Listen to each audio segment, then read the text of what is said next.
السلام عليكم ورحمة الله تعالى وبركاته. بسم الله والحمد لله والصلاة والسلام على أشرف خلق الله سيدنا محمد وعلى آله وصحبه أجمعين.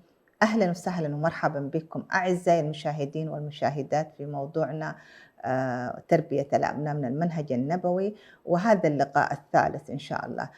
يمكن اللقاءين السابقين، الحلقتين السابقة، تحدثنا لماذا تربية الأبناء هو يعتبر فرض، ويعتبر يعني واحدة من الطاعات، ووضحنا في هذا الأمر حتى لا نكرر مرة ثانية. اليوم إن شاء الله نتحدث في الجزئية الأخيرة فيما يتعلق ما هي ثمار هذه التربية. إذا كنت أنا يعني ربيت ابني بمفهوم إنه تربيتي لابني هي طاعة إلى الله، وإنه أنا أتقرب به إلى الله سبحانه وتعالى، وإنه هذا تكليف من الله سبحانه وتعالى، وإن هذه هي مسؤولية لا خيار فيها. طيب ما هي النتيجة؟ ما هو الثمار؟ ما هو حصادي لهذه التربية؟ أولا سبحان الله، يعني نجد في كثير من الآيات، كثير من الأدلة اللي توضح لنا الأجر العظيم اللي يعود على الآباء من خلال تربيتهم لأبناء، بشرط أن إذا كان أنا ربيت ابني على المبدأ، على الإسلام وعلى مكارم الأخلاق، ويعتبر هذا نوع من أنواع الجهاد. يعني تربية الأبناء ما هي بالأمر الهين ولا أمر السهل، تحتاج إلى الصبر، تحتاج إلى كثير من كظم القيد، تحتاج إلى التعامل بأساليب متنوعة، تحتاج أن أنا تكون عندي طاقة، تحتاج أن يكون عندي علم ودراية، يحتاج مني أنا أكون لابد أن أنا أربي ابني وأنا يعني مدركة أنه كل تصرف يعني أنا يعني أتصرفه مع ابني حيكون له انعكاساته ويكون له نتائج فيما بعد، كما يعني وضحنا في كل المرحلة. يعني الآن نأتي للثمرة الأولى، إنه الله سبحانه وتعالى في محكم تنزيله يقول: والذين آمنوا واتبعتهم ذريتهم بإيمان ألحقنا بهم ذريتهم. هذا الفضل العظيم، هذه الدرجة العليا، إنه الله سبحانه وتعالى يكافئنا. إذا كان درجة يوم القيامة، إذا كان درجة الآباء أعلى، يعني ربي يرفع الأبناء، هذه الذرية.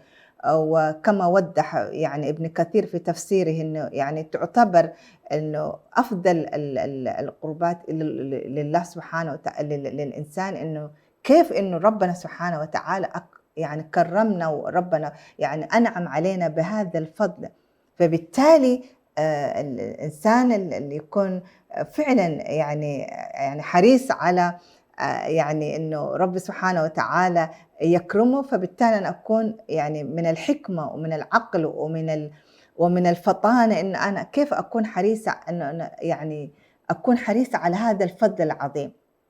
النقطة الثانية اللي هي يعني كما يقال، يعني إذا كان درجة الابن أعلى من درجة أبيه، فيسأل الله سبحانه وتعالى أن يرفع والديه يعني إلى درجته، والعكس كذلك. بمعنى أنه الله سبحانه وتعالى أعطانا هذا الفضل، أعطانا هذا الشيء، هذا الأمر العظيم. إذا كان الله سبحانه وتعالى يرفع درجاتنا، درجة الابن إذا كان هو أفضل والعكس، فبالتالي نحن هذه الثمار، هذه النتيجة، هذا الفضل العظيم الذي احنا نجنيه من تربيتنا لأبنائنا، ونجنيه من خلال نحسن تربيتهم، ونحسن هذه الأمانة، ونتحملها بصدق، ونتحملها برضا، ونتحملها ونحن يعني نصب عيننا إنه إرضاء الله سبحانه وتعالى، ابتغاء وجه الله سبحانه وتعالى، إنه ربي كيف يرضى عني طالما أنا رزقني بهذا الرزق، وأنعم علي بالأبناء، وأنعم علي بالذرية. فلا بد أن أنا أكون حريصة إنه كيف أحافظ على هذا الرزق وأحافظ على هذا الخير. في حديث آخر الرسول صلى الله عليه وسلم يقول: من دعا إلى الهدى كان له من الأجر مثل أجور من اتبعه، ومن لا ينقذ ذلك من أجورهم شيء، ومن دعا إلى الدلالة كان عليه من الإثم مثل آثام من اتبعه. هذا دليل واضح. إذا كان يعني إذا كان أنا أؤجر، إذا كنت أنا السبب في هداية الآخرين، إذا كنت أنا سنيت سنة حسنة يكون لي ثواب والأجر، فما بالك إذا كان هذا الخير خيركما لأهلي، إذا كان هذا الخير في ابني، إذا كان هذا الخير في بنتي، فمن باب أولى الأقربون أولى بالمعروف.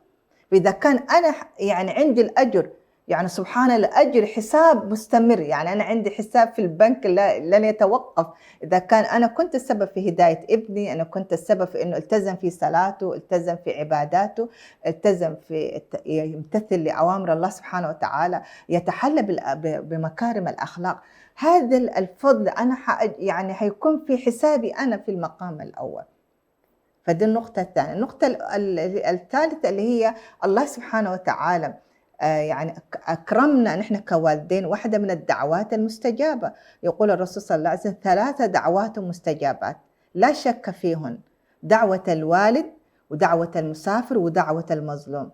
فسبحان الله، يعني هذه الدعوات، يعني يقول دعوة الوالد لا تحجب دون الله عز وجل، يعني فإنه هذا الفضل العظيم وهذا الكرم من الله سبحانه وتعالى. إذا كنت أنا كأم وكأب، يعني ربي سبحانه وتعالى يستجاب لدعوتنا. نكون حريصين جدا نحن، إذا كانوا الأنبياء وهم أرفع مننا مكانة، وهم أشرف مننا، وهم أفضل مكانة، فبالتالي إحنا من باب أولى نحن نكون حريصين على الدعاء لأبنائنا.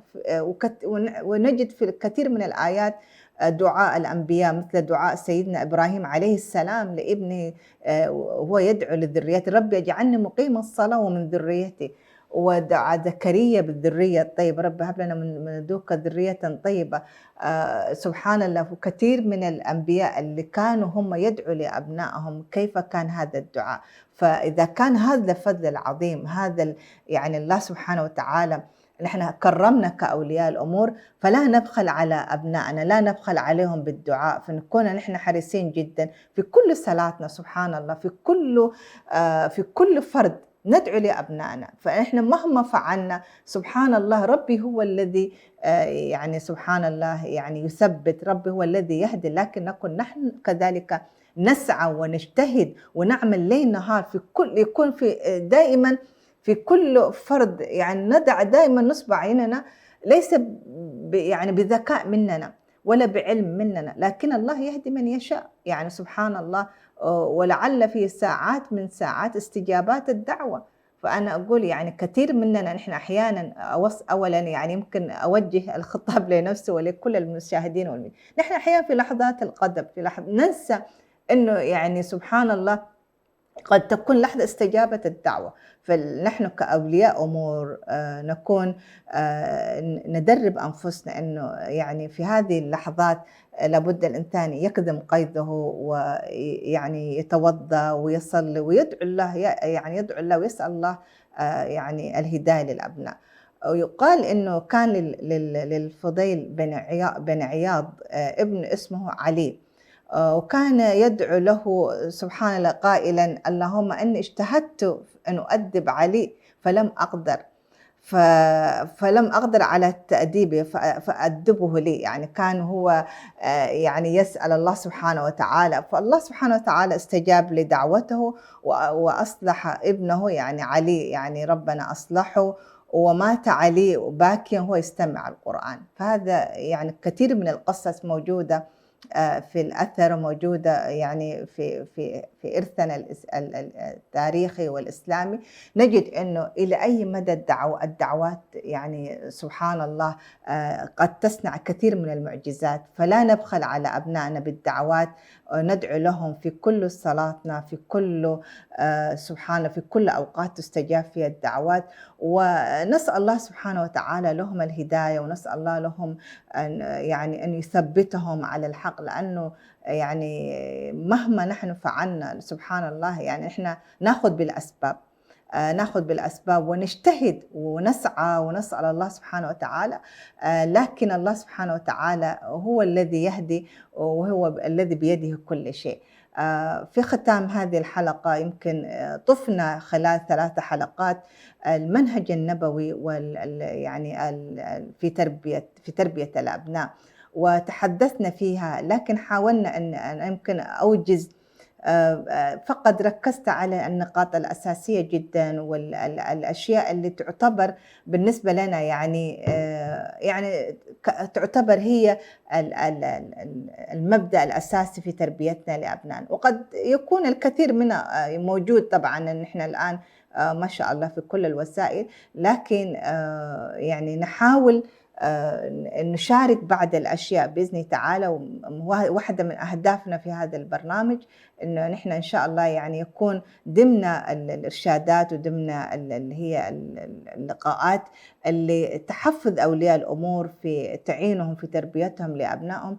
نسأل الله سبحانه وتعالى أن يعيننا على هذه الأمانة، وأن يوفقنا وأن يصلح لنا في أبنائنا، وأن يجعلهم يعني هداة مهتدين. وصلنا لختام حلقتنا اليوم، إلى أن نلقاكم في حلقة قادمة وفي موضوع آخر بإذن تعالى. نستودعكم الله، والسلام عليكم ورحمة الله تعالى وبركاته.